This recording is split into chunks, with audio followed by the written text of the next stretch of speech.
Hello everyone, welcome back to ഒരു കഥ സൊല്ലട്ടുമാസ്.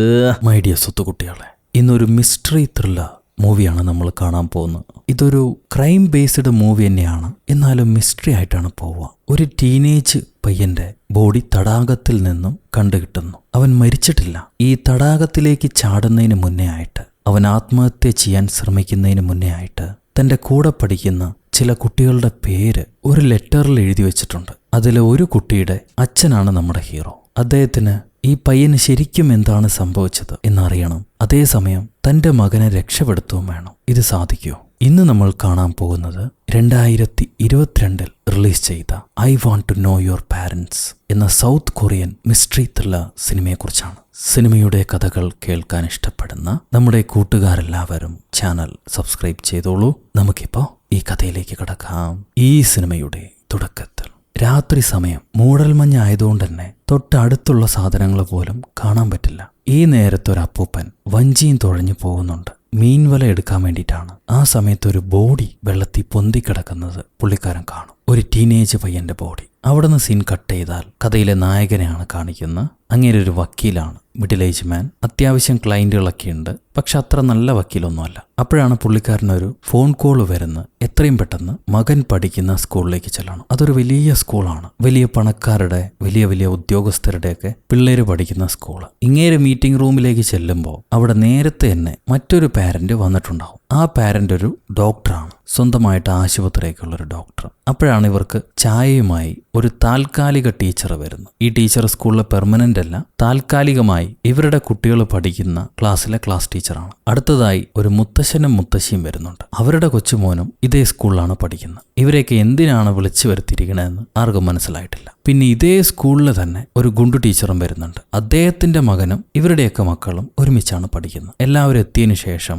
ഈ സ്കൂളിന്റെ പ്രിൻസിപ്പാൾ വരുന്നു. അങ്ങേര് പറയും, ലേഡീസ് ആൻഡ് ജെന്റിൽമാൻ, ഇന്ന് കാലത്ത് ഞങ്ങൾക്ക് പോലീസുകാരുടെ ഇന്ന് ഒരു കോള് വന്നിരുന്നു. സംഭവം, നമ്മുടെ സ്കൂളിൽ പഠിക്കുന്ന ഒരു കുട്ടിയുടെ ശരീരം തടാകത്തിൽ നിന്നും മീൻപിടുത്തക്കാരന് കണ്ടുകിട്ടി. കുട്ടി മരണപ്പെട്ടിട്ടില്ല, അത്യാസന്ന നിലയിൽ ആശുപത്രിയിലാണ്. ഇത് കേൾക്കുമ്പോൾ അമ്മൂമ്മ, അയ്യോ അതെങ്ങനെ സംഭവിച്ചു? കുട്ടി വെള്ളത്തിൽ ചാടി കളിച്ചെങ്ങാനാണോ? ആക്സിഡന്റ് ആണോ? ഇത് കേട്ട് ഗുണ്ടു ടീച്ചർ പറയും, അതൊരു ആക്സിഡന്റ് അല്ല. കാരണം അവരുടെ ഹോം റൂം ടീച്ചറായ ഈ മിസ് സോങ്ങിന് ആ കുട്ടി ഒരു ലെറ്റർ കൊടുത്തിട്ടുണ്ട്. അതിപ്പോൾ അവർ വായിക്കും. ആ ടീച്ചർ എഴുന്നേറ്റ് വെള്ളത്തിൽ ചാടിയ ജിയോംബോ എന്ന പയ്യനിൽ നിന്ന് കിട്ടിയ അവസാനത്തെ ലെറ്റർ വായിക്കുന്നു. ഒരുപാട് കാലമായി ഞാൻ പീഡനം സഹിക്കുന്നു, ബുള്ളിയിങ് സഹിക്കുന്നു, റാഗിങ് സഹിക്കുന്നു. എനിക്കിത് ആരോടും പറയാൻ കഴിയുന്നില്ല. എനിക്ക് പേടിയാണ്. ഞാൻ ആരോടെങ്കിലും ഇത് പറഞ്ഞു കഴിഞ്ഞാൽ അവർ വീണ്ടും എന്നെ ഉപദ്രവിച്ചാലോ? അവരെന്നെ മനുഷ്യനായിട്ട് കരുതുന്നില്ല. ഞാനും ഇപ്പം എന്നെ മനുഷ്യനായിട്ട് ഫീൽ ചെയ്യുന്നില്ല. എന്നോട് ക്ഷമിക്കൂ അമ്മേ. നിങ്ങളുടെ മകനായി ജനിച്ചതിൽ ഞാൻ സന്തോഷിക്കുന്നു. I love you mom. ഇങ്ങനെ എഴുതി കഴിഞ്ഞിട്ട് അതിന് താഴെ 4 ആമ്പിള്ളേരുടെ പേര് കൂടി എഴുതിയിട്ടുണ്ട്. ഒന്ന് യുഞ്ചെ, പിന്നൊന്ന് പാർക്ക് ക്യോംബോം, ജോങ് ഇഡിയോൺ, അവസാനായിട്ട് കാങ് ഹാങ്യോൾ. ഈ 4 പിള്ളേരുടെയും പാരൻസ് ആണ് അവിടെ ഇരിക്കുന്നത്. ആദ്യമേ ദേഷ്യപ്പെട്ട് ഡോക്ടറുകാരൻ എഴുന്നേക്കും. എന്റെ മകന്റെ പേര് എന്തുകൊണ്ടാ ലെറ്ററിൽ വന്നു? ഇതിന് നിങ്ങളാണ് ഉത്തരവാദി. അവൻ എന്ത് തെറ്റ് ചെയ്തിട്ടാ? നിങ്ങളെന്താ തോന്നിയാസാണോ കാണിക്കുന്നത്? ഞാൻ ഈ സ്കൂളിന് എത്രമാത്രം ഫണ്ട് കൊടുക്കുന്നുണ്ട്, എന്റെ മോൻ എത്ര പിള്ളേരെ സഹായിക്കുന്നുണ്ട്, ഇതെങ്ങനെ സംഭവിച്ചു എന്ന് ചോദിച്ചിട്ട് ഓരോരുത്തരും ദേഷ്യപ്പെട്ടാണ്. അപ്പൊ ആ ഗുണ്ടു ടീച്ചർ ഈ വെള്ളത്തിൽ ചാടിയ പയ്യനില്ലേ, ജിയോൻവോ, ആ പയ്യന്റെ പാരൻസ് ആരൊക്കെയാണെന്ന് ചോദിക്കും. അതിന് ആ ക്ലാസ് ടീച്ചർ പറയും, ആ പയ്യന് അച്ഛനില്ല, അമ്മ മാത്രമേ ഉള്ളൂ. അമ്മ സാധാരണ ജോലി ചെയ്യുന്ന ഒരു മിഡിൽ ക്ലാസ് വീട്ടിലെ സ്ത്രീയാണ്. കുട്ടികളോട് 4 പേരോടും ചോദിച്ചപ്പോൾ അവരെന്താ പറഞ്ഞെന്ന് ഇവർ ചോദിക്കും. അതിന് ഡീൻ പറയും, അവരൊന്നും തന്നെ സംഭവിച്ചിട്ടില്ല, ഞങ്ങൾക്കൊന്നും അറിയില്ല എന്നാണ് പറയുന്നത്. അപ്പൊ ഇവര്, ഞങ്ങളുടെ മക്കൾ എവിടെ? അവർ ഞങ്ങൾക്ക് കാണണം, അവരെ വിളിച്ചോണ്ട് വരാൻ പറയും. ഈ പിള്ളേരെയാണെങ്കിൽ 4 പേരെയും ക്ലാസ്സിൽ നിന്ന് മാറ്റി നിർത്തിയിരിക്കുകയാണ്. എന്നാൽ അവർക്കതൊന്നും ഒരു കുഴപ്പമില്ല. 4 പേരും വളരെ ഹാപ്പി ആയിട്ടാണുള്ളത്. ഈ പ്രിൻസിപ്പൾക്ക് ചെയർമാൻ്റെ ഒരു കോള് വരുന്നുണ്ട്. ഈ സ്കൂൾ ചെയർമാൻ്റെ, എന്ത് സംഭവിച്ചാലും സ്കൂളിന്റെ പേര് കളയാൻ പാടില്ല, കാര്യങ്ങൾ വൃത്തിയായിട്ട് സോർട്ട് ഔട്ട് ചെയ്യാൻ പറയും ഇതിന്റെ മുതലാളി. പാരൻസ് ആണെങ്കിൽ എല്ലാത്തിനും ഉത്തരവാദികൾ നിങ്ങൾ സ്കൂളുകാർ തന്നെയാണ്, അല്ലാതെ ഞങ്ങളുടെ പിള്ളേരല്ല എന്ന് ഉറപ്പിച്ച് പറയാണ്. അതിൽ ഗുണ്ടു ടീച്ചർ പറയും, സാധാരണ വീട്ടിൽ നിന്ന് വരുന്ന പയ്യനായതുകൊണ്ട് നന്നായിട്ട് പഠിക്കണമെന്ന് പറഞ്ഞ് വീട്ടുകാരെങ്ങാനും പ്രഷർ ചെയ്തായിരിക്കും, അതുകൊണ്ടായിരിക്കും ഇങ്ങനെ ചെയ്തിട്ടുണ്ടാവുക. അപ്പം നമ്മുടെ ഹീറോ എന്തായാലും സംഭവിച്ചത് ഇങ്ങനെ ആയതുകൊണ്ട് അതിന്റെ ലീഗൽ വശം നോക്കുകയാണെങ്കിൽ ആ ലെറ്റർ നമ്മുടെ പിള്ളേർക്കൊരു ആപത്തായിട്ട് വരും. പയ്യൻ ബോധം വന്ന് എഴുന്നേൽക്കുന്നതിന് മുന്നേ തന്നെ ആ ലെറ്റർ ഡിസ്ക്ലോസ് ചെയ്യാം. അല്ലെങ്കിൽ പയ്യൻ എന്തെങ്കിലും സംഭവിച്ചു കഴിഞ്ഞാൽ അതൊരു സൂയിസൈഡ് നോട്ടായിട്ട് വരും. ഇപ്പത്തേക്ക് അത് ജസ്റ്റ് ഒരു ലെറ്റർ മാത്രമാണ്. ഇവർ ഈ കാര്യം പ്രിൻസിപ്പളോട് പറയുമ്പോൾ പ്രിൻസിപ്പൾ ടീച്ചറുടെ കയ്യിൽ നിന്ന് ആ ലെറ്റർ മേടിക്കും. സ്കൂളിന് ചില റൂൾസ് ഉണ്ട്. കുട്ടികളുടെ എന്ത് സാധനങ്ങളാണെങ്കിലും അത് ടീച്ചർമാരുടെ കയ്യിൽ വെക്കാൻ പാടില്ല. പ്രിൻസിപ്പളെ ഏൽപ്പിക്കണം. സോ എൻ്റെ കയ്യിൽ തരൂ, ഞാൻ ഭദ്രമായിട്ട് സൂക്ഷിച്ചോളാം എന്ന് പറഞ്ഞ് പ്രിൻസിപ്പൾ അത് മേടിക്കും. റെസ്റ്റ് റൂമിലേക്ക് പോകുമ്പോഴാണ് ഹീറോയ്ക്ക് മനസ്സിലാവുക ഒരു കുട്ടിയുടെ മുത്തശ്ശൻ പഴയ പോലീസുകാരനായിരുന്നു, ഇപ്പൊ റിട്ടയറാണ്. ഞാനൊരു വക്കീലാണ്, നിങ്ങളൊരു പോലീസും. ഈ കേസ് വലിയ കുഴപ്പത്തിലാവാതെ നോക്കേണ്ടത് നമ്മുടെ ഉത്തരവാദിത്വമാണ്, അല്ലെങ്കിൽ നമ്മുടെ കുട്ടികളുടെ ഭാവി അത് ബാധിക്കും എന്നിങ്ങനെ ഇവർ സംസാരിക്കും. അത് കഴിഞ്ഞ് ഓരോ പാരന്റും കുട്ടികളെ വിളിച്ച് നടന്ന സംഭവത്തെക്കുറിച്ച് ചോദിക്കുന്നുണ്ട്. അവരെല്ലാം തനിക്കൊന്നും അറിയില്ല എന്നാണ് പറയുക. ഈ ഡോക്ടറാണെങ്കിൽ നിന്നെ എത്രയും പെട്ടെന്ന് അമേരിക്കയിലേക്ക് പറഞ്ഞു വിടണം, നീ ഇനി ഈ നാട്ടിൽ തന്നെ നിൽക്കണ്ടെന്ന് പറയും. ഹീറോ മോനോട് ചോദിക്കുമ്പോൾ അവനൊന്നും നടന്നിട്ടില്ല എന്നാ പറയുക. അപ്പൊ ഹീറോ ഇനി നടന്നാലും ഇല്ലെങ്കിലും വാ തുറന്ന് പോകരുത് എന്ന് പറയും. അത് കഴിഞ്ഞിങ്ങേര് തന്റെ മകൻ താമസിച്ചിരുന്ന മുറിയിലേക്ക് വരും. അതേ മുറിയിലാണ് ഈ അപകടത്തിൽപ്പെട്ട പയ്യനും താമസിച്ചിരുന്നത്. അവിടുന്ന് ഇയാൾ എന്തോ തപ്പിക്കൊണ്ടിരിക്കവേ അകത്ത് ഓൾറെഡി കയറിയ ആ ഡോക്ടർ ഈ അപകടത്തിൽപ്പെട്ട പയ്യന്റെ മൊബൈൽ എടുത്തു വെച്ചിട്ടുണ്ട്. ഒരുപക്ഷെ അതിനകത്ത് എന്തെങ്കിലും ഉണ്ടെങ്കിലോ എവിഡൻസ് ആയിട്ട്. ഈ നേരത്ത് ഗുണ്ടുപാപ്പ നമ്മുടെ താൽക്കാലിക ടീച്ചറെ കണ്ട് സോപ്പിട്ട് നിങ്ങളെ ഇവിടെ പെർമനന്റ് ആക്കാൻ എന്നെ കൊണ്ട് സാധിക്കും, നിങ്ങൾക്കും ആഗ്രഹമില്ലേ, ഞാൻ പ്രിൻസിപ്പളോട് സംസാരിക്കാം എന്നൊക്കെ പറയുന്നുണ്ട്. ഈ സമയത്താണ് ആശുപത്രിയിൽ നിന്ന് കോള് വരിക. ചെറുക്കൻ്റെ അമ്മ വിവരം അറിഞ്ഞിട്ട് ആശുപത്രിയിൽ എത്തിയിട്ടുണ്ട്. പാവ അമ്മയ്ക്ക് ആരുമില്ല, ഈ പയ്യൻ മാത്രമേ ഉള്ളൂ. അവർ പൊട്ടിക്കരഞ്ഞ് മകനെ എഴുന്നേൽപ്പിക്കാൻ ശ്രമിക്കുകയാണ്. പോലീസുകാരും ആശുപത്രിയിലേക്ക് വന്നിട്ടുണ്ട്. ടീച്ചർ പോലീസിനോട് കേസ് എവിടെ വരെയായി, ഇൻവെസ്റ്റിഗേഷൻ നടത്തുന്നില്ല എന്ന് ചോദിക്കുമ്പോൾ പുള്ളിക്കാരൻ പറയും സൂയിസൈഡ് അറ്റംപ്റ്റിന് ഞങ്ങൾ ഇൻവെസ്റ്റിഗേഷൻ നടത്തില്ല. ആ പയ്യന്റെ കയ്യിൽ ഓൾറെഡി 2-3 വെട്ടുപാടുണ്ട്, അർത്ഥപാട്. സോ ഈ ചെറുക്കൻ നേരത്തെ തന്നെ ഇങ്ങനെ സൂയിസൈഡ് ചെയ്യാൻ അറ്റംപ്റ്റ് ചെയ്തിട്ടുണ്ട്. അതുകൊണ്ട് ഈ കേസ് മറ്റു രീതിയിൽ അന്വേഷിക്കാൻ പറ്റില്ല, ചെറിയ പയ്യനുമല്ലേ, ഒരു സാധാരണ കേസായിട്ട് എടുക്കാൻ പറ്റുള്ളൂ എന്ന് പറഞ്ഞ് പോലീസ് പോയി കളയും. പക്ഷെ നമ്മുടെ ടീച്ചർക്കൊരു സമാധാനമില്ല. അവരന്ന് രാത്രി എന്തായിരിക്കും സംഭവിച്ചിട്ടുണ്ടാവുക എന്നറിയാൻ വേണ്ടി അന്നത്തെ CCTV ഫൂട്ടേജ് പരിശോധിക്കും. അതിൽ രാത്രി സമയത്ത് ഈ അപകടത്തിൽപ്പെട്ട പയ്യൻ ഇറങ്ങിപ്പോകുന്നുണ്ട്. ഇവൻ ഇറങ്ങിപ്പോകുന്നത് ഹീറോയുടെ മകൻ അവന്റെ മുറിയിൽ നിന്ന് കാണുന്നുണ്ട്. പക്ഷെ അവനൊന്നും ചെയ്യുന്നില്ല, പോണ പയ്യനെ തടയുന്നില്ല, വെറുതെ നോക്കി നിൽക്കുന്നേ ഉള്ളൂ. എന്തായിരിക്കും സംഭവിച്ചിട്ടുണ്ടാവുക? അതേപോലെ ഹീറോ ആ പയ്യന്റെ മുറി കയറി എന്തോ എടുക്കാൻ ശ്രമിച്ച കാര്യം CCTV കൂടെ ടീച്ചർ കണ്ടിരിക്കുന്നു ഇപ്പോൾ. സോ അവർ ഹീറോയെ വിളിച്ച് ചോദിക്കും, നിങ്ങൾ മരിച്ച പയ്യന്റെ എന്തെങ്കിലും അവിടുന്ന് എടുത്തു മാറ്റാൻ ശ്രമിച്ചോ? ഹീറോ പറയും, ഞാൻ എൻ്റെ മോൻ്റെ ഡെസ്കിൽ നിന്ന് അവന് വേണ്ട ചില സാധനങ്ങൾ എടുക്കാൻ വേണ്ടിയിട്ടാണ് കയറിയത്, അല്ലാതെ മറ്റേ പയ്യൻ്റെ ഒന്നും തന്നെ ഞാൻ തൊട്ടിട്ടില്ല. ഇയാൾ പറയുന്നത് നുണയാണെന്ന് ടീച്ചർക്ക് മനസ്സിലായി. ഹീറോ ഇപ്പോൾ വന്നിരിക്കുന്ന മറ്റേ ചെറുക്കൻ്റെ ഫോൺ ഒരു ഹാക്കറെ വെച്ച് അൺലോക്ക് ചെയ്യാൻ വേണ്ടിയിട്ടാണ്. ആ ഹാക്കർ കൂടുതൽ പണം ചോദിക്കും. എന്നാലും ചോദിക്കുന്ന പണം കൊടുത്ത് ഡോക്ടറും ഹീറോയും കൂടി ആ ഫോണ് അൺലോക്ക് ചെയ്ത് മേടിക്കും. അതിനകത്ത് ആദ്യം നോക്കുമ്പോൾ പ്രത്യേകിച്ച് വിവരങ്ങളൊന്നുമില്ല. പക്ഷെ ഒരു വീഡിയോ ഉണ്ടാവും. ആ വീഡിയോയില് ഈ 4 പിള്ളേരും കൂടി ചേർന്നിട്ട് അപകടത്തിൽപ്പെട്ട പയ്യനെ തുണിയില്ലാതെ റാഗ് ചെയ്യുക, ടീസ് ചെയ്യുക, ബുള്ളി ചെയ്തുകൊണ്ടിരിക്കുകയാണ്, തല്ലുന്നുണ്ട് പാവം ചെക്കൻ. ഈ വീഡിയോ എടുത്തത് ഹീറോയുടെ മകനായിരുന്നു. അന്ന് തന്നെ ബാക്കിയുള്ള പാരൻസിനെ വിളിച്ച് ഹീറോ ഈ വീഡിയോ കാണിച്ചു കൊടുക്കും. ഇതെങ്ങാനും പോലീസുകാരുടെ കയ്യിൽ കിട്ടിക്കഴിഞ്ഞാൽ, ആ ചെറുക്കനെങ്ങാനും മരണപ്പെട്ട് കഴിഞ്ഞാൽ പിള്ളേരെല്ലാം അകത്താവും, എല്ലാം കഴിയും. ഇനി അതല്ല, അവൻ എഴുന്നേറ്റ് റാഗ് ചെയ്യപ്പെട്ട കാര്യം പറഞ്ഞാലും കുട്ടികളെല്ലാം അകത്താവും. സോ ഇവരുടെ പിള്ളേരെ രക്ഷപ്പെടുത്താൻ വേണ്ടി എല്ലാ പാരൻസും കൂടി ചില മാസ്റ്റർ പ്ലാൻസ് ചെയ്യുന്നുണ്ട്.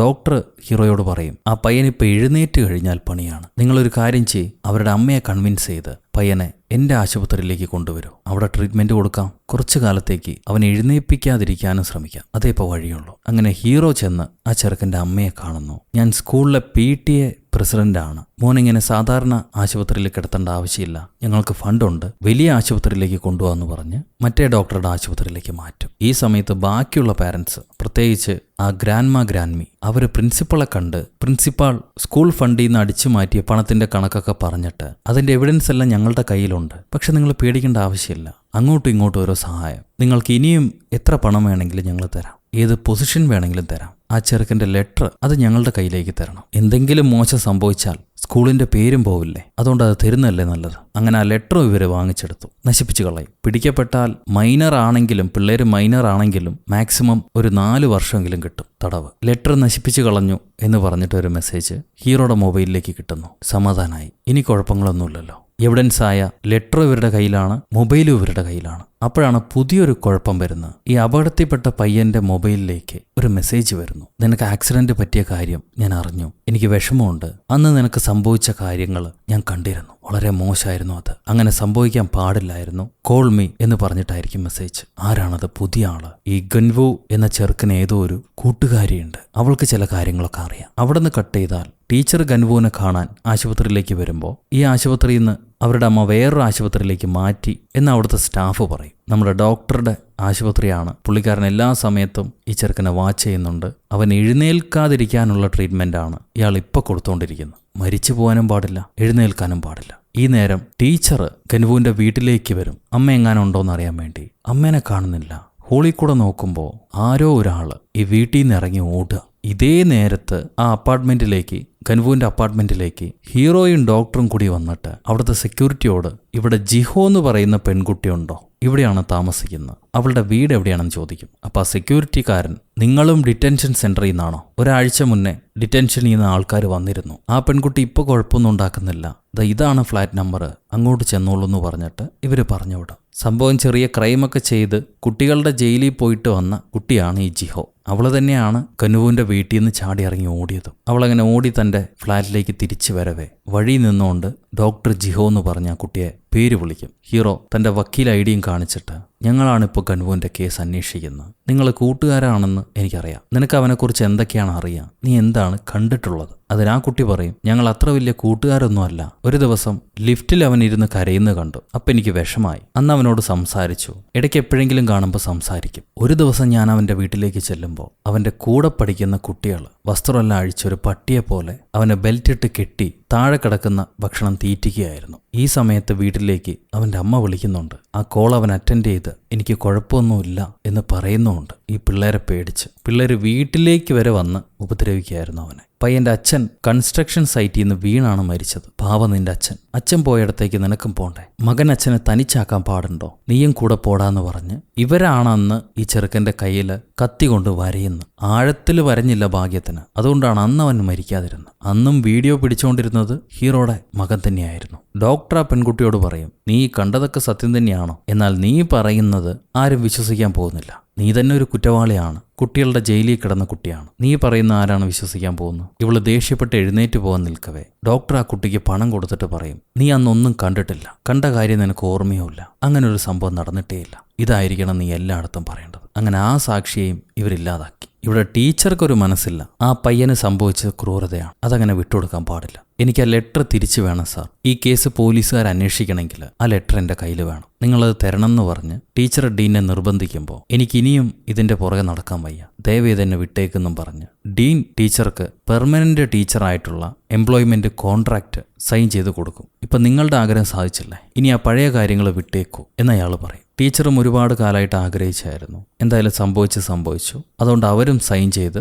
ജോലി ഏറ്റെടുക്കാൻ തീരുമാനിക്കും. ഈ സമയത്താണ് മറ്റൊരു അപകടം സംഭവിക്കുന്നത്. ചികിത്സയിലുണ്ടായിരുന്ന പയ്യൻ ചികിത്സ പോരാതെ ഹാർട്ട് ബീറ്റ് ലോ ആയിട്ട് മരണപ്പെടുകയാണ്. സോ കാര്യങ്ങൾ കൈവിട്ടു പോയി. ഇവർ ലെറ്റർ നശിപ്പിച്ചെങ്കിലും അതിപ്പോൾ ഒരു സൂയിസൈഡ് നോട്ടാണ്, അതാണ് ഇവർ നശിപ്പിച്ചത്. പിന്നെ മൊബൈല്, അതിൽ എവിഡൻസും ഇല്ലാതാക്കി. ഇപ്പോൾ പോലീസുകാർ അന്വേഷിച്ചാൽ എവിഡൻസ് ഒന്നുമില്ല. എന്തായാലും ചെറുക്കൻ മരിച്ചത് ഒന്നുകൂടി കാര്യങ്ങൾ ഈസി ആക്കിയിട്ടുള്ളൂ, കുഴപ്പമൊന്നും ഇല്ല, ഒന്നും വരാൻ പോകുന്നില്ല എന്നായിരിക്കും ഈ പാരൻസുമാർ തമ്മി സംസാരിക്കുക. പാവം ആ അമ്മച്ചിയാണെങ്കിൽ തൻ്റെ മകൻ മരിച്ചിട്ടില്ല, ജീവനുണ്ടെന്നും പറഞ്ഞ് അവനെ കെട്ടിപ്പിടിച്ച് കരഞ്ഞുകൊണ്ടിരിക്കുക. ഇത് ഹീറോ കാണുന്നുണ്ടാവും. പുള്ളിക്ക് വിഷമമുണ്ട്. എന്നാലും സ്വന്തം മക്കളെന്ന് പറഞ്ഞു വരുമ്പോൾ അച്ഛനും അമ്മയും സെൽഫിഷ് ആയിരിക്കുമല്ലോ. ഇയാളും സെൽഫിഷായി. അവിടുത്തെ വേസ്റ്റ് പിന്നിൽ തന്നെ ആ പയ്യൻ്റെ മൊബൈൽ ഫോൺ വലിച്ചെറിഞ്ഞിട്ട് ഹീറോ ഇറങ്ങിപ്പോകും. അത് കഴിയുമ്പോൾ ഈ പയ്യൻ്റെ മരണച്ചടങ്ങിന് ക്ലാസ് ടീച്ചർ വരുന്നുണ്ട്. ആ സമയത്ത് അമ്മ കരയും. അവൻ ഇഷ്ടപ്പെടാത്ത സ്കൂളിലേക്ക് വിട്ട് ഞാനാണ് അവനെ കൊന്നത്, ഞാനാണ് ഉത്തരവാദി എന്ന് പറഞ്ഞ് അമ്മ കരഞ്ഞുകൊണ്ടിരിക്കുമ്പോൾ ടീച്ചർ പറയും, അമ്മേ ഇത് നിങ്ങളുടെ തെറ്റല്ല, എനിക്ക് കിട്ടിയത് ഏറ്റവും നല്ല അമ്മയാണ്,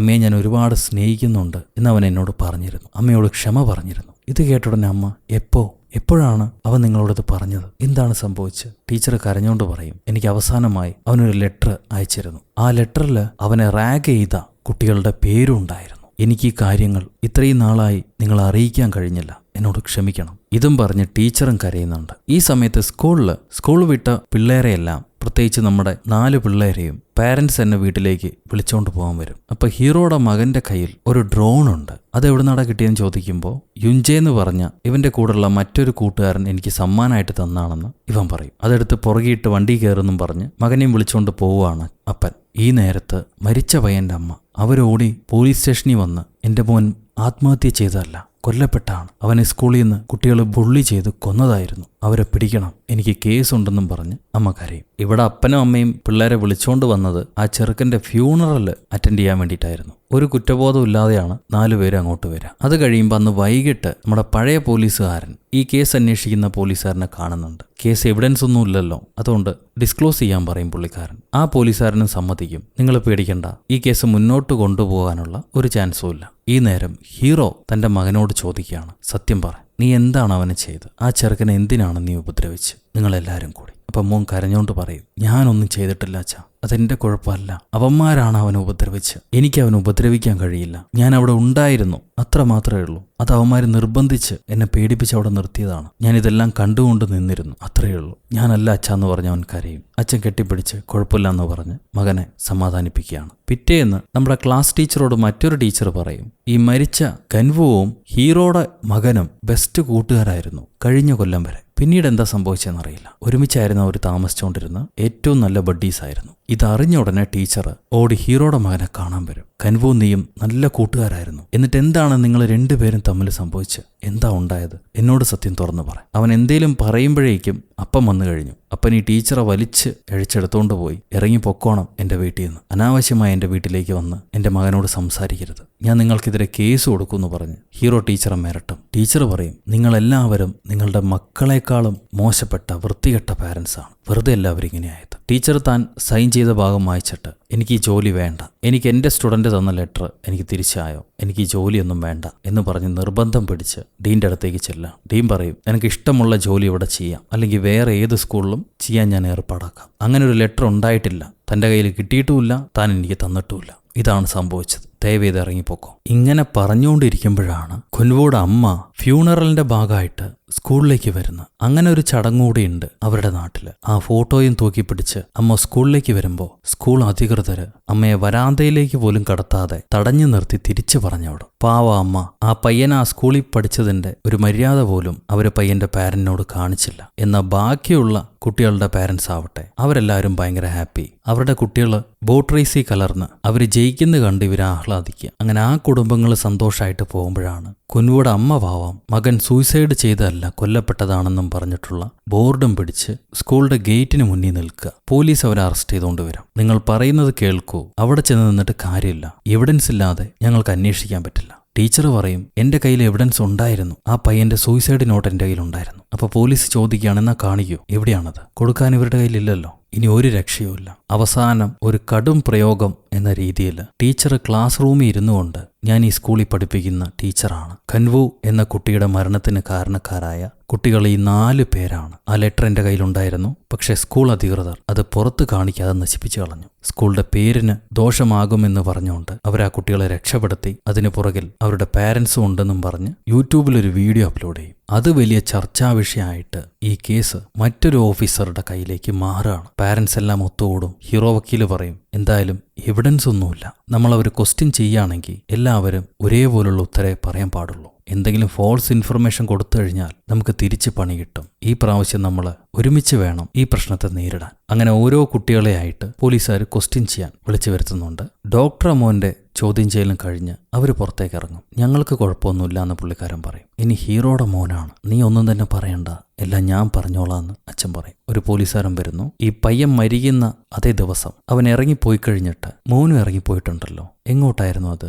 അച്ഛൻ പറയും, അവൻ കാറ്റ് കൊള്ളാൻ വേണ്ടി പുറത്തിറങ്ങിയതാ. ഉടനെ തന്നെ തിരിച്ചു വരികയും ചെയ്തു. ഈ പോലീസുകാരൻ ബാക്കിയുള്ള കുട്ടികൾ തന്ന സാക്ഷ്യപത്രം അതിൽ പറയുന്നത്, മോനാണ് ഗൻവുവിനെ വിളിച്ചു വരുത്തി പൂളിലേക്ക് വിളിച്ചു വരുത്തി തലയ്ക്ക് ആയുധം കൊണ്ട് അടിച്ച് വെള്ളത്തിലേക്ക് അവനെ മുക്കിയത്. അവനെ കൊല്ലുമെന്ന് പറഞ്ഞ് ഭീഷണിപ്പെടുത്തിയിട്ടുണ്ട്. പിന്നെ ആ ഡോക്ടർ മോനില്ലേ, ആ ചെറുക്കൻ്റെ ഡ്രോൺ നീ കട്ടെടുക്കുകയും ചെയ്തു. അതൊരു ബർത്ത്ഡേ ഗിഫ്റ്റ് ആണെന്ന് അച്ഛൻ പറയുമെങ്കിലും ആ കുട്ടികൾ കൊടുത്തിരിക്കുന്ന മൊഴി ഇതാണ്. ബാക്കിയുള്ള എല്ലാ കുട്ടികളും ഇവനെതിരെയാണ്, ഈ പയ്യനെതിരെയാണ് മൊഴി കൊടുത്തിരിക്കുന്നത്. ഇവനാണ് എല്ലാം ചെയ്ത്, അവര് വെറും കാണികൾ മാത്രമാണെന്നുള്ള രീതിക്ക്. അവന്റെ പിറന്നാളിന് നീ അവനെ വിളിച്ചു വരുത്തി തല്ലിയിട്ടുണ്ട്. സത്യമല്ലേ? പയ്യൻ ഒന്നും പറയാൻ അറിയാതെ നിൽക്കുമ്പോൾ ഈ അച്ഛൻ ആ മരിച്ച ചെറുക്കൻ്റെയും മോൻ്റെയും ഫോട്ടോ എടുത്ത് കാണിച്ചിട്ട്, പിറന്നാൾ ഇവർ ആഘോഷിക്കുന്ന ഫോട്ടോയാണത്, ഇതിലെവിടെയാണ് തല്ലുന്നതായിട്ട് കാണുന്നത്? ഈ അകത്തിങ്ങനെ ചോദ്യം ചെയ്യൽ നടക്കുന്ന സമയത്ത് പുറത്ത് ആ പുതിയ ഇൻവെസ്റ്റിഗേഷൻ ഓഫീസറെ, ലേഡി ഓഫീസറെ പോലീസുകാരൻ അപ്പൂപ്പൻ ചെന്ന് കാണുന്നുണ്ട്. ഇങ്ങേര് സീനിയർ ആണല്ലോ. ആള് പറയും, എന്നെക്കുറിച്ച് ആലോചിക്കൊന്നും വേണ്ട, കിട്ടിയ ഇൻഫോർമേഷൻസ് വെച്ചിട്ട്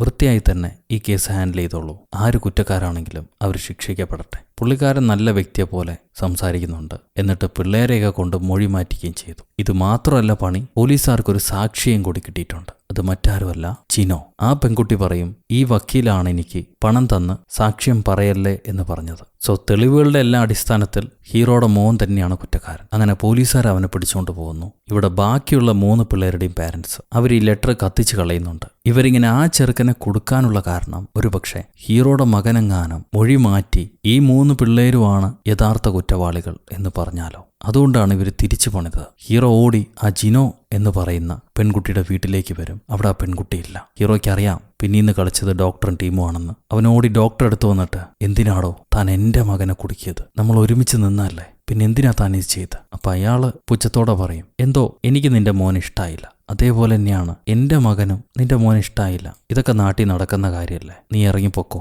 അതാണ് നിനക്ക് നല്ലെന്നും പറഞ്ഞ് ഹീറോയെ അയാൾ ആശുപത്രിയിൽ നിന്ന് അടിച്ചു പുറത്താക്കും. അടുത്ത ഹീറോ കനുവോട് അമ്മേനെ കാണാൻ വരുമ്പോൾ അമ്മയും ഹീറോയെ കാണാൻ കൂട്ടാക്കില്ല. ഈ പയ്യൻ വീണ സ്ഥലത്ത് ചെന്ന്, വീണിരിക്കാൻ സാധ്യതയുള്ള സ്ഥലത്ത് നിന്ന് ഹീറോ പരിശോധിക്കുകയാണ്. അപ്പോഴാണ് അവിടെ അടുത്തന്നെയായി ഒരു പെട്ടിക്കട ഉള്ളതായിട്ട് കാണാം. ഹീറോ ആ പെട്ടിക്കടയിലേക്ക് ചെന്ന് പിള്ളേരുടെ ഫോട്ടോ കാണിച്ച് ഈ ഗൻവു എന്ന് പറയുന്ന പയ്യനെ നിങ്ങൾ കണ്ടിട്ടുണ്ടോ എന്ന് ചോദിക്കും. ആ അമ്മൂമ്മ പറയും, കടയിലെ അമ്മൂമ്മ പറയും, അതെ, ഈ പയ്യൻ അടിക്കടി വരാറുണ്ട് ബ്രെഡും മിൽക്കും കോഫിയൊക്കെ വാങ്ങിക്കാൻ വേണ്ടി. സ്കൂളിൽ നിന്ന് ഒരുപാട് ദൂരമാണല്ലോ ഇങ്ങോട്ട്, പിന്നെന്തിനാണ് അവൻ ഇങ്ങോട്ട് വരുന്നത്? ആ അമ്മൂമ്മ പറയും, അവിടെ കടയൊന്നുമില്ലല്ലോ, രാത്രിയൊക്കെയാണ് ഈ പയ്യൻ വരിക, ആരും അറിയാതെ ഒരുപാട് ദൂരം നടന്നു വരും, മുഖമൊക്കെ വാടി കയ്യിലും കാലിലൊക്കെ മുറിവായിട്ട് വിഷമത്തോടെയാണ് വരിക. ഞാൻ അവന് ഫ്രീ ആയിട്ട് പാലൊക്കെ കൊടുക്കും. പക്ഷേ നിങ്ങൾ പറഞ്ഞ പേരല്ല, കൻവു എന്നല്ല പേര്, ഹങ്യോങ് എന്നാണ് ആ പയ്യന്റെ പേര്. എനിക്ക് നല്ല ഓർമ്മയുണ്ടല്ലോ. ഇത് കേട്ട് ഹീറോ ഞെട്ടിപ്പോകും. ഹങ്യോ, അത് ഹീറോയുടെ മകനാണ് ഹങ്യോ. ഈ കടയിലേക്ക് സാധനങ്ങൾ വാങ്ങിക്കാൻ വരുന്നത് ഹങ്യോങ് ആണ്. അവനെ ബാക്കിയുള്ള പിള്ളേര് തല്ലി ഈ കടയിലേക്ക് സാധനങ്ങൾ വാങ്ങിക്കാൻ പറഞ്ഞു വിടുമായിരുന്നു. അവനും ഒരു വിക്ടിമാണ്. ഈ മരിച്ച പയ്യനും ഹങ്യോങ്ങും നല്ല കൂട്ടുകാരായിരുന്നു. ആദ്യം ഈ 3 പിള്ളേരും ഹങ്യോങ്ങിനെയാണ്, ഹീറോയുടെ മകനെയാണ് ഉപദ്രവിച്ചുകൊണ്ടിരുന്നത്. ഇത് കണ്ട കൻവു ടീച്ചറോട് ഈ കാര്യം റിപ്പോർട്ട് ചെയ്യും. ടീച്ചറോട് റിപ്പോർട്ട് ചെയ്തു എന്നറിയുമ്പോൾ ഈ പിള്ളേര് വീണ്ടും ഹങ്യോങ്ങിനെ ഉപദ്രവിക്കുന്നു. ഹങ്യോങ് പറയും, ഞാനല്ല റിപ്പോർട്ട് ചെയ്തത്, കൻവു ആണെന്ന്. ഇവൻ പേടിത്തൊണ്ടനാണ്, ആരോടെങ്കിലും പറയാനും പേടിയാണ്, അതേസമയം എതിർക്കാനും പേടിയാണ്. പാവം ചെക്കൻ റിപ്പോർട്ട് ചെയ്ത കൻവുവിനെ കാണിച്ചു കൊടുക്കുകയും ചെയ്തു. വേറെ വഴിയില്ല. അപ്പോൾ ബാക്കിയുള്ള 3 പിള്ളേരും പറയും, നീ കൻവുവിനെ വിളിച്ചു വരുത്ത്, എന്നിട്ട് അവനെ നീ നിന്റെ കൈ കൊണ്ട് തല്ലണം, അല്ലെങ്കിൽ ഞങ്ങൾ നിന്നെ ഉപദ്രവിക്കുമെന്ന് പറഞ്ഞ് ഇവര് 3 പേരും കൂടി ഹങ്യോങ്ങിനെ കൊണ്ട് കൻവുവിനെ തല്ലിക്കുകയായിരുന്നു. ഇത് മനസ്സിലാക്കിയ ഹീറോ ഓടി ടീച്ചറെടുത്ത് വന്നിട്ട്, എന്റെ മകനല്ല യഥാർത്ഥ കുറ്റവാളി, അവനും ഒരു വിക്ടിമാണ്, അവനെ ഇവർ ഉപദ്രവിച്ചിട്ടുണ്ട്, അവനെ റാഗ് ചെയ്യിക്കുകയും ചെയ്തു. പേടിച്ചവൻ പുറത്തു പറഞ്ഞിട്ടില്ല. അപ്പൊ ടീച്ചർ പറയും, നിങ്ങൾ നേരത്തെ എന്നെ സഹായിച്ചിരുന്നെങ്കിൽ, ഒരു നല്ല പിതാവായിരുന്നെങ്കിൽ ഞാൻ നിങ്ങളെ സഹായിക്കുമായിരുന്നു. പക്ഷെ ഇനി അതിനുള്ള ചാൻസ് ഇല്ലെന്നും പറഞ്ഞ് ടീച്ചർ മാറിപ്പോവാണ്. കൻവു എഴുതിയ ലിസ്റ്റിൽ ഹീറോയുടെ മകന്റെ പേരുണ്ടല്ലോ. അങ്ങനെ കേസ് കോടതിയിൽ വരുന്നു. ട്രയൽ നടക്കാണ്. എതിർഭാഗം വക്കീല് ഹീറോയുടെ മകനാണ് പയ്യനെ പലതവണയായിട്ട് ഉപദ്രവിച്ചിട്ടുള്ളത്, ഭീഷണിപ്പെടുത്തിയിരിക്കുന്നത്, ശരീരമാസകലം മുറിവാക്കിയിട്ടുള്ളത്, പീഡിപ്പിച്ചിട്ടുള്ളത്. ആ ഭയത്താലാണ്, വേദനയിലാണ് പയ്യൻ ആത്മഹത്യ ചെയ്തതെന്ന് പറയും. ഹീറോ തന്നെയാണ് മകന്റെ വക്കീലായിട്ട് വരിക. ഈ ചാർജിലൊന്നും എന്റെ മകൻ ഉൾപ്പെടുന്നില്ല എന്ന് ഹീറോ അതിനെയെല്ലാം എതിർത്ത് ഡിഫെൻഡ് ചെയ്യും. ഇവരോരോ സാക്ഷികളായിട്ട് വിളിക്കുകയാണ്. ആദ്യമേ ടീച്ചർ വരുന്നു. ടീച്ചർക്ക് കിട്ടിയ ലെറ്ററിനെ കുറിച്ച് പറയും. ലെറ്റർ എവിഡൻസ് ആയിട്ടില്ലെങ്കിലും ഒരു സാക്ഷിയായിട്ട് ടീച്ചറിനെ കൂട്ടാം. ടീച്ചർ 4 പേരുടെ പേരും പറയുന്നുണ്ട്. ഉപദ്രവിച്ച പിള്ളേര് 4 പേരുടെ പേരും പറയുന്നുണ്ട്. എന്നാൽ പ്രിൻസിപ്പാള്, എനിക്ക് അങ്ങനെ ഒരു ലെറ്റർ കിട്ടിയിട്ടേയില്ല, ടീച്ചർക്ക് പെർമനന്റ് ജോലി വേണമായിരുന്നു, അതെന്നോട് ചോദിച്ചപ്പോൾ ഞാൻ കൊടുക്കാൻ പറ്റില്ല എന്ന് പറഞ്ഞു. അതിന്റെ ദേഷ്യത്തിനാണ് ടീച്ചർ സ്കൂളിന്റെ പേര് നശിപ്പിക്കാൻ വേണ്ടി ഇങ്ങനെയൊക്കെയുള്ള ഫോൾസ് ആയിട്ടുള്ള ഇൻഫർമേഷൻസ് ഉണ്ടാക്കണമെന്ന് പ്രിൻസിപ്പാൾ പറയും. പിന്നെ കുട്ടികളെ വിളിച്ചു വരുത്തുന്നു. കുട്ടികളെല്ലാവരും പറയും, ആ മരിച്ച പയ്യൻ പാവായിരുന്നു, ഈ ഹങ്യോ ഒരു സ്ട്രേഞ്ച് സ്വഭാവമുള്ള ചെറുക്കനാണ്, അവൻ ജുൻവുവിനെ ഉപദ്രവിച്ചുകൊണ്ടേയിരുന്നു, ഞങ്ങൾ ഉപദ്രവിക്കല്ലേ എന്ന് പറഞ്ഞ് ആ പയ്യനെ രക്ഷപ്പെടുത്താനൊക്കെ ശ്രമിച്ചാണ്. പക്ഷെ അവൻ വീണ്ടും ചെയ്തുകൊണ്ടിരുന്നു, ഞങ്ങൾക്ക് തടയാൻ കഴിഞ്ഞില്ല, ഞങ്ങൾക്ക് പേടിയായിരുന്നു എന്ന് കള്ളസാക്ഷ്യം പറയാം പിള്ളേർ. ഇത് കേട്ട്, നീയൊക്കെയല്ലടാ എന്നെ കൊണ്ട് ചെയ്യിച്ചെന്നിട്ട് കള്ളം പറയുന്നു, ദ്രോഹികളെ കൊല്ലുവട എല്ലാത്തിനെയെന്നും പറഞ്ഞ് ഹീറോയുടെ മോൻ വയലന്റ് ആവുന്നുണ്ട്. അവനവർ പിടിച്ചു മാറ്റും. കോടതി ഇന്നത്തെ വിചാരണ അവസാനിപ്പിച്ച് നാളത്തേക്ക് മാറ്റിവെച്ചിരിക്കുകയാണ്. ഈ ബാക്കിയുള്ള പാരൻസ് ആണെങ്കിൽ അടുത്ത സാക്ഷിയായിട്ട് കൊണ്ടുപോയി നിർത്താൻ പോകുന്നത് ചിനോനെയാണ്. ചിനോയ്ക്ക് ധാരാളം പണം കൊടുത്ത് ഒരു മാക്സിമം ട്രെയിനിങ്ങും കൊടുക്കുന്നുണ്ട്. അവൾക്കൊരു ഐസ്ക്രീം വാങ്ങിച്ചു കൊടുക്കാൻ വേണ്ടി അമ്മൂമ്മ വിളിച്ചുകൊണ്ട് വരുമ്പോഴാണ് ഹീറോ അവളെ അമ്മൂമ്മയുടെ കയ്യിൽ നിന്ന് തട്ടിയെടുത്തുകൊണ്ട് തന്റെ കാറിനകത്ത് കയറ്റുന്നു. എന്നിട്ട് ദയവേത് നാളെ സത്യമേ പറയാവൂ, നീ കണ്ട കാര്യം, സംഭവിച്ച കാര്യത്തിന്റെ സത്യം പറയൂ, നിനക്ക് പണമല്ല വേണ്ടത്, ഞാൻ അത് തരാമെന്ന് പറയും. അപ്പൊ ആ കുട്ടി, നിങ്ങൾക്ക് രക്ഷപ്പെടുത്തേണ്ടത് ഒരു കുഞ്ഞിനെ, നിങ്ങളുടെ മകനെ, പക്ഷെ അവര് പോരാടുന്നത് 3 കുട്ടികൾക്ക് വേണ്ടിയിട്ടാണ്, ആ 3 കുട്ടികൾക്ക് വേണ്ടിയുള്ള പണവും അവര് തരാമെന്ന് പറഞ്ഞു. ഒരു സമയത്ത് നിങ്ങൾ എന്നെ കണ്ട് സാക്ഷ്യം പറയല്ലേ എന്ന് പറഞ്ഞു, ഇപ്പൊ പറയണമെന്ന് പറയുന്നു. അവരവർക്ക് അവരവരുടെ കാര്യമാണ് എല്ലാ സമയത്തും. ഇപ്പൊ ഞാൻ എന്റെ ലാഭം നോക്കിയാൽ പോരെ, ഞാൻ പോകുന്നു എന്ന് പറഞ്ഞ് പെൺകുട്ടി കാറിൽ നിന്ന് വിട്ടിറങ്ങി ബാക്കിയുള്ള ഫാമിലിയുടെ കൂടെ പോകും. പിറ്റേന്ന് അവളാണ് സാക്ഷ്യം പറയുന്നത്. യുഞ്ചയാണ് ഗൻവുഡ് അപ്പാർട്ട്മെന്റിൽ വെച്ച് അവൻ ഉപദ്രവിച്ച് എന്ന് ആ പെൺകുട്ടി പറയും. പട്ടിയെ പോലിട്ട് വലിച്ചു. നിന്റെ അച്ഛനെ പോലെ തന്നെ നീയും ചാകണമെന്ന് പറഞ്ഞ് കയ്യിൽ 3 വരയിട്ട് കീറിയത് അവൻ തന്നെയാണ്. ഇത് കേട്ടുടനെ നീ എന്റെ മകനെ കൊന്നോടാന്ന് പറഞ്ഞ് അമ്മ ദേഷ്യപ്പെട്ട് യൊഞ്ചോനെ പിടിച്ചു കീറാൻ വരുന്നുണ്ട്. പാവം. അവരെ പോലീസുകാർ എടുത്തുകൊണ്ട് പോകും. അപ്പൊ ഹീറോ എഴുന്നേറ്റ് വരുന്നു ചോദ്യം ചെയ്യാൻ വേണ്ടി. ഞാൻ ആദ്യം നിന്നെ കാണാൻ വന്നപ്പോൾ നീ സാക്ഷ്യം പറയില്ല എന്ന് പറഞ്ഞു. എന്നിട്ട് എന്തുകൊണ്ടാണ് ഇപ്പോൾ സാക്ഷ്യം പറയാൻ തയ്യാറായിട്ട് വന്നത്? ആ പെൺകുട്ടി പറയും, ഞാൻ സത്യം പറയാമെന്ന് വിചാരിച്ചു. ശരി, എന്നാൽ സത്യം തന്നെ പറഞ്ഞു. അന്ന് എത്ര പേരുണ്ടായിരുന്നു കൻവുവിനെ ഉപദ്രവിക്കാൻ? അന്ന് എത്ര പേരുണ്ടായിരുന്നു? പെൺകുട്ടി പറയും, ഹങ്യോ മാത്രമേ ഉണ്ടായിരുന്നുള്ളൂ. ഹങ്യോ ഒറ്റയ്ക്കാണത് ചെയ്ത്. ഉടനെ ആണ് ഒരു ട്വിസ്റ്റ്. ഹീറോ മൊബൈൽ ഫോൺ പുറത്തേക്കെടുത്ത് അതിലെ ഓൾറെഡി റെക്കോർഡ് ചെയ്ത ഓഡിയോ ഓണാക്കും. ഇന്നലെ ഈ പെൺകുട്ടി സംസാരിച്ച ഓഡിയോ എല്ലാം ഹീറോ റെക്കോർഡ് ചെയ്തിരുന്നു. നിങ്ങളുടെ മകന് വേണ്ടി സാക്ഷ്യം പറഞ്ഞാൽ നിങ്ങൾ എത്ര രൂപ തരും? ആ 3 അപ്പന്മാരും 3 ഇരട്ടി പണമാണ് എനിക്ക് തരാൻ പോകുന്നത്. ഞാൻ എൻ്റെ കാര്യം നോക്കിയാൽ പോരെ, എല്ലാവർക്കും അവരവരുടെ കാര്യം. ഇതെല്ലാം അതിൽ റെക്കോർഡായിട്ടുണ്ട്. സോ ഈ പെൺകുട്ടി നുണയാണ് പറയുന്നത്. അതൊരു സ്ട്രോങ് എവിഡൻസ് അല്ല, എന്നാലും വേറെയും ചില കാര്യങ്ങൾ ഹീറോയുടെ കയ്യിലുണ്ട്. ഈ സംഭവം നടന്ന സ്ഥലത്തിന് തൊട്ടടുത്തായിട്ടൊരു കടയുണ്ട്. അവിടുത്തെ ഓണർ തന്ന സ്റ്റേറ്റ്മെന്റ്, ഹങ്യോൾ എല്ലാ ദിവസവും രാത്രി ശരീരമാസകലം അടിയേറ്റ മുറിവോടും രക്തത്തോടും ആ കടയിലേക്ക് ചെന്ന് ഭക്ഷണങ്ങളും പാനീയങ്ങളും അവന് വേണ്ട മെഡിസിൻസും വാങ്ങിയിരുന്നു. രാത്രികാലങ്ങളിൽ ഉറക്കം പോലും കിട്ടിയിട്ടില്ല. പേടിയായിരുന്നു ചെറുക്കന്. കൻവു എങ്ങനെ വിക്റ്റിമാണോ അതേപോലത്തെ വിക്റ്റിമായിരുന്നു യൊഞ്ചോയും. സ്വന്തം മകന്റെ കാര്യത്തിൽ എല്ലാവരും സെൽഫിഷായിരിക്കും. പക്ഷെ ഇവിടെ ഒരച്ഛനായും വക്കീലായും യാഥാർത്ഥ്യത്തിന് കേഴുന്ന ഒരു സാധാരണ മനുഷ്യനായും ഞാൻ നിസ്സഹായനായിട്ട് നിൽക്കാണ്. യുവർ ഓണർ, ഇവിടെ നീതി കിട്ടിയാൽ മതി. എൻ്റെ മകൻ ഒരു വിക്റ്റിമാണ്. യഥാർത്ഥ ജഡ്ജ്മെന്റിനു വേണ്ടി ഞാൻ നിങ്ങളോട് കേഴുകയാണ്, സത്യാവസ്ഥയ്ക്ക് വേണ്ടി. ഇതും പറഞ്ഞ് ഹീറോ തന്റെ വാദം അവസാനിപ്പിക്കും. ഇനി അടുത്ത വിധി പറയാനുള്ള സമയമാണ്. ആ ഒരു ഇന്റർവെൽ പീരിയഡിൽ ഹീറോ റെസ്റ്റ് റൂമിലേക്ക് വരുമ്പോൾ അവിടെ ഈ ഡോക്ടർ ഉണ്ടാവും. നീ കൊടുത്തതൊന്നും എവിഡൻസ് ആയിട്ട് യൂസ് ചെയ്യാൻ പറ്റില്ല എന്നയാൾ പറയാവേ ഹീറോ പറയും, തെറ്റായ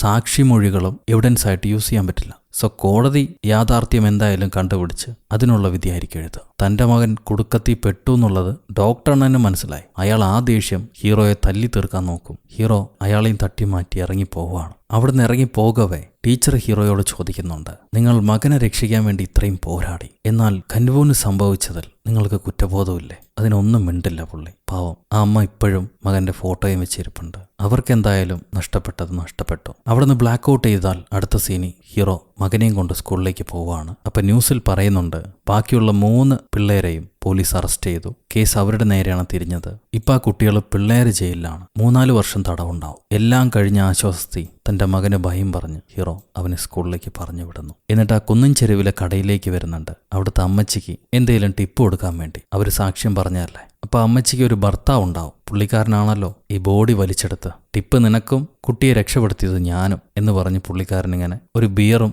കയ്യിലെടുത്ത് വെച്ചിരിക്കുകയാണ്. ഹീറോ ചോദിക്കും, നിങ്ങളാണോ ആ പയ്യനെ പുറത്തേക്കെടുത്ത്? എന്താണ് സംഭവിച്ചതെന്ന് ഓർമ്മയുണ്ടോ? എനിക്ക് ചെറുതായിട്ട് ഓർമ്മയുണ്ട്. ആ പയ്യനങ്ങനെ തനിയെ വീണതല്ല. ഒരു ഒച്ചയുണ്ടാക്കി പറക്കുന്ന സാധനങ്ങളില്ലേ, റിമോട്ടൊക്കെ വെച്ചിട്ട് ഹാൻഡിൽ ചെയ്യുന്ന വൂ എന്ന് പറഞ്ഞ് പറക്കുന്ന സംഭവം, ഡ്രോണിനെയാണ് അപ്പൂപ്പൻ ഉദ്ദേശിക്കുന്നത്. ആ ഡ്രോൺ ഇങ്ങനെ കുന്നിന്റെ പുറത്ത് പറക്കുന്നുണ്ടായിരുന്നു. അത് ഈ ചെറുക്കനെ ഇടിക്കുന്നുണ്ടായിരുന്നു. എന്നിട്ടാണ് ഈ ചെറുക്കൻ വെള്ളത്തിലേക്ക് വീണത്. ആ ചെറുക്കന്റെ പുറകിൽ ഒരാൾ നിൽക്കുന്നുണ്ടായിരുന്നു. പക്ഷെ പിന്നീട് ആളിങ്ങോട്ടാ പോയി. എന്താ സംഭവിച്ചെന്നറിയില്ല.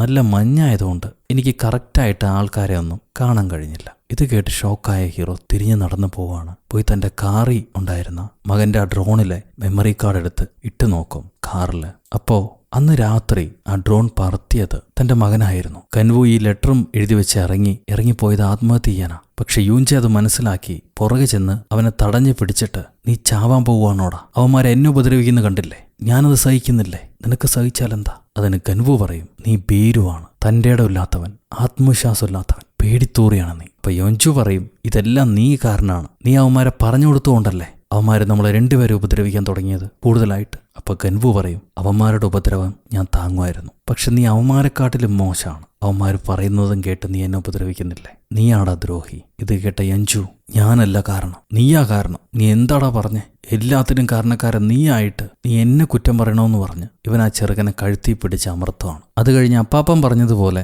അവൻ ആ ഡ്രോണ് കൊണ്ട് ഈ ചെറുക്കനെ വെള്ളത്തിലേക്ക് തട്ടിയിട്ടതാകാം. മുഴുവൻ കാണുമ്പോഴേക്കും മകന്റെ ഫോൺ കോൾ വരുന്നുണ്ട്. അപ്പന് സങ്കടം അടക്കാൻ കഴിയില്ല. തന്റെ മോനെ ഇപ്പൊ രക്ഷപ്പെടുത്തി കൊണ്ടുവന്നിട്ടേ ഉള്ളൂ. എന്നാൽ യഥാർത്ഥ പ്രതി അവൻ തന്നെയാണ്. ഒരേ ആള് തന്നെ ഇരയും പ്രതിയുമായ അവസ്ഥ.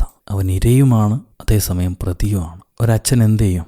സാധാരണ അച്ഛന്മാരെ പോലെ തന്നെ മറ്റു വഴിയില്ല, മോനെ രക്ഷപ്പെടുത്താൻ വേണ്ടി അങ്ങേരെ ആ ഡ്രോണ് കൊണ്ടുവന്ന് കൊക്കയിൽ നിന്നും താഴേക്ക് വലിച്ചെറിയാണ്. വലിയ കുറ്റബോധത്തോടു കൂടി നിൽക്കുന്ന അങ്ങേരെ മുഖം ക്ലോസപ്പിൽ കാണിച്ചിട്ട് ഈ സിനിമ അവിടെ വെച്ച് അവസാനിക്കുന്നു. സോ ഗായ്സ്, കഥ നിങ്ങൾക്ക് ഇഷ്ടപ്പെട്ടു എന്ന് വിചാരിക്കുന്നു. നിങ്ങളുടെ അഭിപ്രായം കമന്റിലൂടെ രേഖപ്പെടുത്തുക. ലൈക്ക് ചെയ്യാനും ഷെയർ ചെയ്യാനും പുതിയ കൂട്ടുകാരെല്ലാവരും ചാനൽ സബ്സ്ക്രൈബ് ചെയ്യാനും ഒരിക്കലും മറക്കരുത്. അടുത്തൊരു അടിപൊളി സിനിമയായിട്ട് വീണ്ടും കാണുന്നത് വരെ, until then, it's bye from ഒരു കഥ സൊല്ലട്ടുമാസ്.